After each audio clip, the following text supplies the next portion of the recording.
गुरु प्यारी सास संगत जी, प्यार भरी राधा स्वामी जी। संगत जी, इंग्लैंड से बहुत बड़ा फैसला आया है।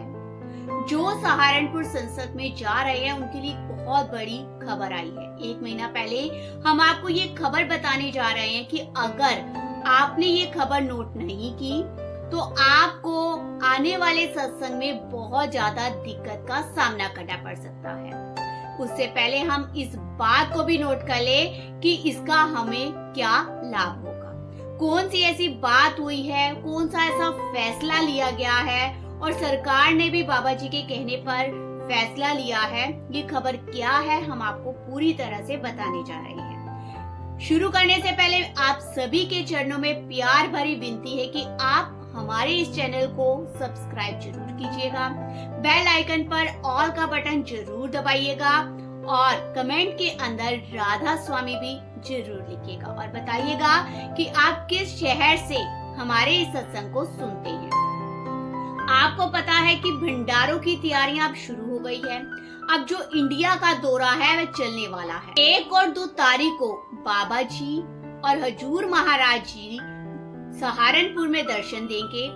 1 तारीख को क्वेश्चन आंसर होंगे और 2 तारीख को सत्संग होगा। लेकिन उससे पहले सबसे जरूरी विषय यह है कि सहारनपुर में पहुंचा कैसे जाए। सहारनपुर एक ऐसी जगह आती है जहां हर तरह का नेटवर्क मौजूद है। आप चाहे तो ट्रेन के सहारे भी आ सकते हैं, आप चाहे तो हवाई जहाज से भी आ सकते हैं, आप चाहे तो रोड से भी आ सकते हैं। अगर आप सहारनपुर के नजदीक एयरपोर्ट देखना चाहते हैं तो वह देहरादून एयरपोर्ट है और अगर आप दूर से आ रहे हैं तो देहरादून उतरकर आप सहारनपुर आ सकते हैं। देहरादून से आपको रेलवे भी मिल जाएगा, बसें भी बहुत है और सहारनपुर के लिए लगातार बसें आपको मिल जाएंगी। इसके बाद रेलवे का नेटवर्क बहुत बड़ा फैला हुआ है। साथ ही आपको यह भी बता दें कि संगत ने पहुंचना ही पहुंचना है, क्योंकि 30 तारीख को संगत वहां पहुंचना शुरू हो जाएगी। 30 तारीख के बाद कार्यक्रम खत्म करके रविवार को बाबा जी वहां आ जाएंगे और सोमवार को वहां नामदान होने की उम्मीद है।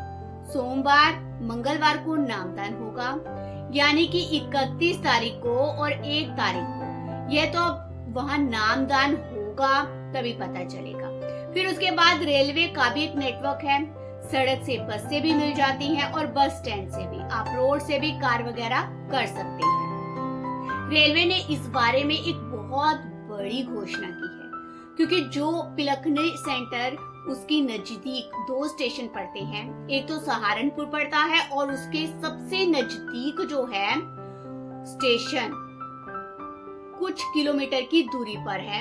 अगर आप सहारनपुर जंक्शन उतरते हैं तो वहाँ भी काफी ऑटो होंगे, बसें लगी होंगी और वहाँ पर सेवादार भी आपको मिलेंगे जो आपको गाइड करेंगे और आपको सेंटर तक पहुँचाएंगे। क्योंकि जब सहारनपुर सत्संग होता है तब पंजाब से, हरियाणा से, हिमाचल, दिल्ली और साथ ही उत्तर प्रदेश से काफी ज्यादा संगत आती है। रुद्रपुर में इतना रश नहीं होता जितना रश सहारनपुर में होता है। सहारनपुर में रश होने के कारण पूरा दबाव का जो है वो लंगर पर होता है। लंगर का भी इंतजाम होगा, पार्किंग भी काफी है। 1-2 सितंबर का भंडारा है। 1 महीने से कम का समय रह गया है। आज 7 अगस्त हो चुकी है। अब बहुत जल्दी बाबा जी यानी 10 और 12 दिन के बाद इंडिया वापस आ जाएंगे। हजूर जी भी साथ आ रहे हैं। सारी संगत को बेंगलुरु से ये कार्यक्रम शुरू होने वाले हैं। सारी संगत को इन दर्शनों का मौका मिला है। जिन जिन लोगों को दर्शन का बहुत शौक है वह इन दर्शनों का बहुत अच्छे से लाभ भी उठा सकते हैं। संगत जी, आज हम आपसे एक बहुत ही सुंदर, बहुत ही महत्वपूर्ण विषय पर विचार करेंगे कि मनुष्य के जीवन में गुरु का, नाम सिमरन का और सेवा का महत्व क्या होता है। मनुष्य को ये जीवन बहुत अनमोल मिला है। संसार में हम बहुत सी चीजों पीछे भागते हैं, धन के पीछे भागते हैं, सम्मान के पीछे भागते हैं, सुख सुविधाओं के और रिश्तों के पीछे भागते हैं। लेकिन इन सब के पीछे हम अक्सर उस परम सत्य को भूल जाते हैं जिसके कारण हमें ये मनुष्य जीवन मिला है।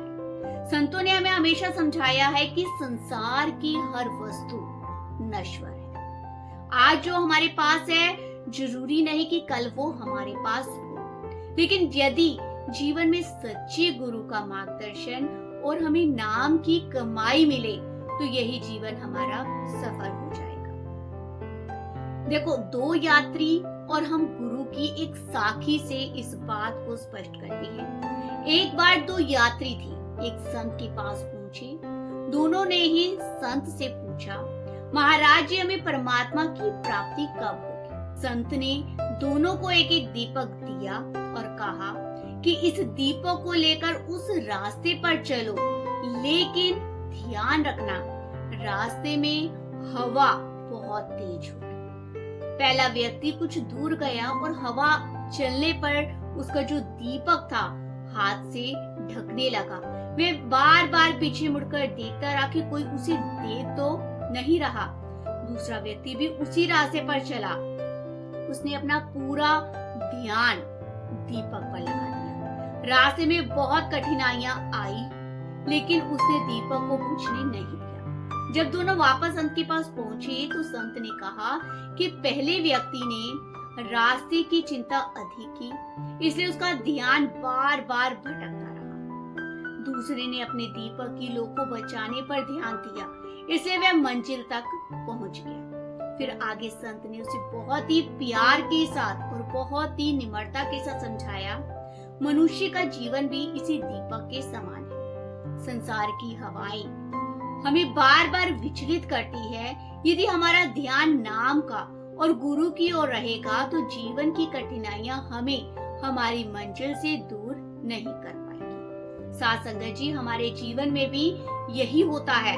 कभी सुख आता है, कभी दुख आता है, और कभी हमारा विश्वास भी जो है वो डगमगाने लग जाता है। लेकिन सच्ची भक्ति वही है जिसमें इंसान सुख में भी मालिक को याद करता है, दुख में भी मालिक को हमेशा याद करता है। देखिए, संतों ने हमेशा हमें नाम की कमाई करने पर जोर दिया है।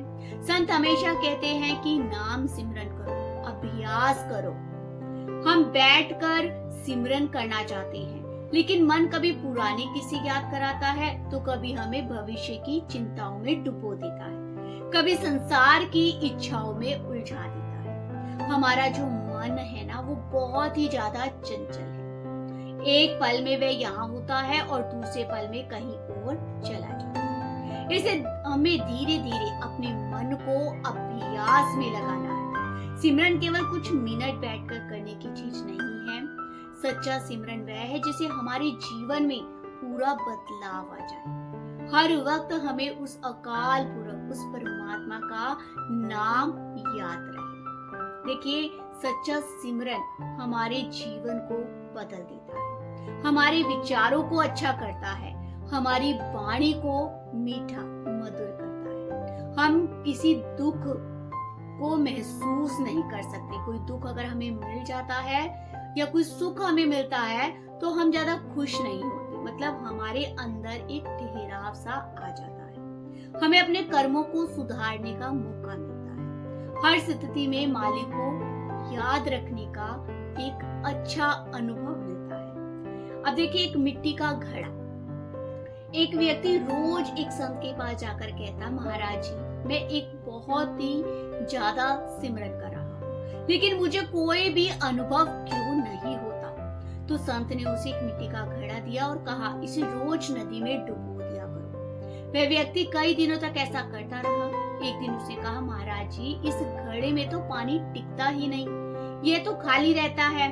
संत जी मुस्कुराए और बोले, घड़े में पानी नहीं टिक रहा, लेकिन क्या घड़ा पहले जैसा है?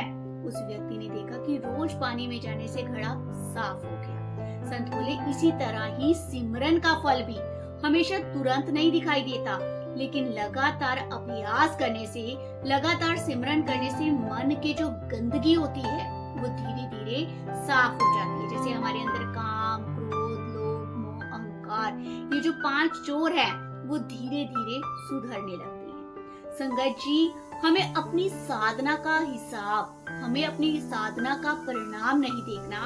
हमें यह देखना चाहिए कि क्या हमारे अंदर पहले से कम क्रोध है, क्या हमारे अंदर कम अहंकार है, क्या हमें दूसरों को माफ करना सीख लिया है, क्या हमें दूसरों के दुख का एहसास होने लगा है।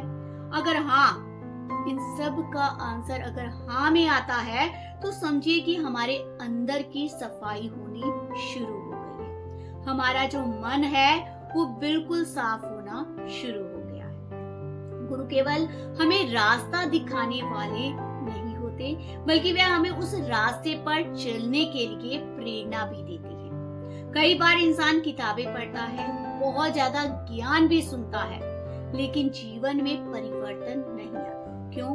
क्योंकि केवल सुनना पर्याप्त नहीं है। परिवार की जिम्मेदारियां निभाएं, ईमानदारी से अपने सारे काम करें। देखिए, अगर हम अपने घर के भी छोटे छोटे काम जैसे झाड़ू लगाना, पोछा लगाना, बर्तन धोना और भी जो छोटे छोटे काम है, अगर उसमें भी हम ये सोचे कि ये हम गुरु के लिए कर रहे हैं, परमात्मा के लिए कर रहे हैं, तो ना तो हमारे घर में झगड़ा होगा और ना ही मनमुटाव होगा। सबके लिए हमें प्रेम रखना है। हमेशा, चाहे कोई छोटा है चाहे कोई बड़ा है, हमें सबसे प्रेम से बात करनी है। अपने अंदर मालिक को हमेशा याद बनाए रखनी है। अब किसान की बात करते हैं। देखो, किसान के पास 2 बीज होते हैं।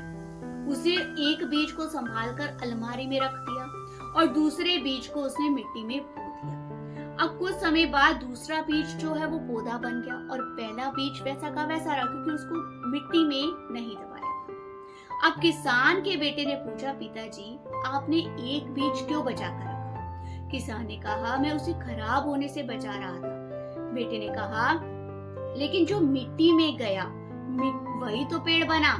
साथ संगत जी, हमारा जीवन भी उस बीज जैसा है। यदि हम केवल अपने सुख को, अपनी सुविधा को बचाते रहेंगे तो जीवन वहीं का वहीं रह जाएगा। लेकिन जब हम सेवा करेंगे, हम सिमरन में करेंगे, हम प्रेम और अच्छे कर्मों की मिट्टी में अपना जीवन लगाएंगे, तब हमारे अंदर भी अच्छे संस्कारों के वृक्ष पैदा हो जाएगा और फल लगेंगे। सेवा का अर्थ भी केवल किसी बड़े काम को करना नहीं है। किसी भूखे को भोजन देना सेवा है, किसी दुखी व्यक्ति को बात को सुन लेना सेवा है, माता पिता का आदर सम्मान करना सेवा है, जरूरतमंदों की सहायता करना भी सेवा है। यदि सेवा करने के बाद भी हमारे मन में ये विचार आ जाए कि मैंने इतना बड़ा काम कर दिया, तो सेवा का कोई भी महत्व नहीं रह जाता। वो सेवा कमजोर पड़ जाती है। सच्ची सेवा वही है जिसने इंसान सेवा करके भूल जाए कि उसे कभी सेवा की थी। एक बार देखो, एक बूंद ने नदी से पूछ लिया कि मैं इतनी छोटी हूँ, तुम्हारे अंदर मेरा क्या महत्व है? नदी ने कहा, अगर तुम अपने छोटेपन को देखकर मुझसे अलग रहोगी तो केवल एक बूंद रहोगी, लेकिन अगर तुम मुझसे मिल जाओगी तो नदी का हिस्सा बन जाओगी। साथ संगत जी, यही बात हमारे जीवन पर भी लागू होती है। जब तक मनुष्य अपने अहंकार में रहता है, मैंने ये किया, मैंने ये कमाया, मैं सबसे बड़ा हूँ, तब तक वह अलगाव रहता है। लेकिन जब मनुष्य समझता है जो मिला है वो मालिक की कृपा से, मालिक की दया से मिला है, तब उसके अंदर एक विनम्रता आनी शुरू हो जाती है। अब साथ संगत जी, आध्यात्मिक मार्ग पर जो सबसे बड़ी बाधा है वो होती है हमारा अहंकार। कभी धन का आ जाता है, कभी रिश्तों का आ जाता है, कभी ज्ञान का आ जाता है, कभी सुंदरता का आ जाता है, तो कभी पद का आ जाता है। देखिए, इंसान कहता है मैं इतना सिमरन करता हूँ, मैं इतनी सेवा करता हूँ, मैं इतना सत्संग सुनता हूँ, लेकिन हमें हमेशा अपने अंदर झांककर देखना चाहिए कि सच्ची भक्ति में अगर विनम्रता नहीं आई तो हमें अभी मेहनत करने की बहुत जरूरत है, हमें अभ्यास करने की बहुत जरूरत है। संतों ने हमेशा ये नहीं कहा कि संसार की जिम्मेदारियों को छोड़ दो। संतों ने बल्कि हमें ये कहा है कि जिम्मेदारियां ईमानदारी के साथ निभाते हुए मालिक को याद करो, घर में रहो, काम करो, परिवार का पालन करो, लेकिन मन केवल संसार का गुलाम मत बन जाए। धन कमाइए लेकिन धन को अपना मालिक मत बनाइए। रिश्ते भी निभाइए, लेकिन रिश्तों के मोह में मालिक को मत भूलिए। संसार में रहना कोई गलत नहीं है। गृहस्थी में रहते हुए परमात्मा को अगर हम याद करते हैं तो वही हमारा असली परमात्मा को पाने का रास्ता है। संसार को अपने अंदर बसा लेना समस्या बन जाती है। साथ संगत जी, आज की कथा से हम 4 बातें अपने जीवन में उतारेंगे। नाम सिमरन को जीवन का अपना हिस्सा बनाना है। गुरु के बताए मार्ग पर चलने की हमेशा कोशिश करनी है। सेवा करना है, लेकिन अहंकार नहीं करना। सुख और दुख दोनों के समय मालिक को याद करना है। जीवन कब समाप्त हो जाएगा किसी को नहीं पता। इसे जो अच्छा करना है आज से शुरू करना है। किसी से प्रेम करना है आज करिए। किसी को माफ कर देना है तो आज करिए। किसी की मदद करनी है तो आज करो। सिमरन करना है तो आज से शुरू करो, क्योंकि आने वाला कल हमारे हाथ में नहीं है। हमारे हाथ में केवल आज है। हो सकता है कि आज हम रात को सोए, कल उठे ही ना, क्योंकि कल हमारे हाथ में नहीं है। कल तो क्या, आने वाला सांस भी हमारे हाथ के अंदर नहीं है।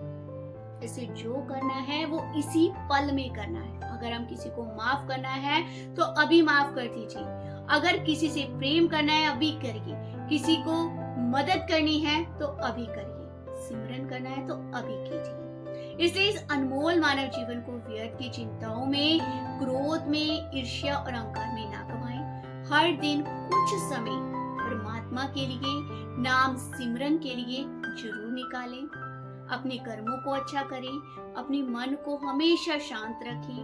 हमेशा यही भावना रखें कि जो कुछ मिला तेरी दया से मिला, जो कुछ होगा वो तेरी रजा में होगा।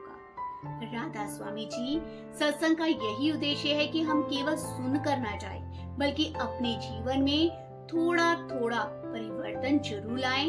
यदि आज की बात में से एक भी बात हमारे जीवन के अंदर आ जाए तो समझिए हमारा सत्संग सुनना, हमारा सत्संग करना सब कुछ सफल हो गया। प्यार भरी राधा स्वामी जी।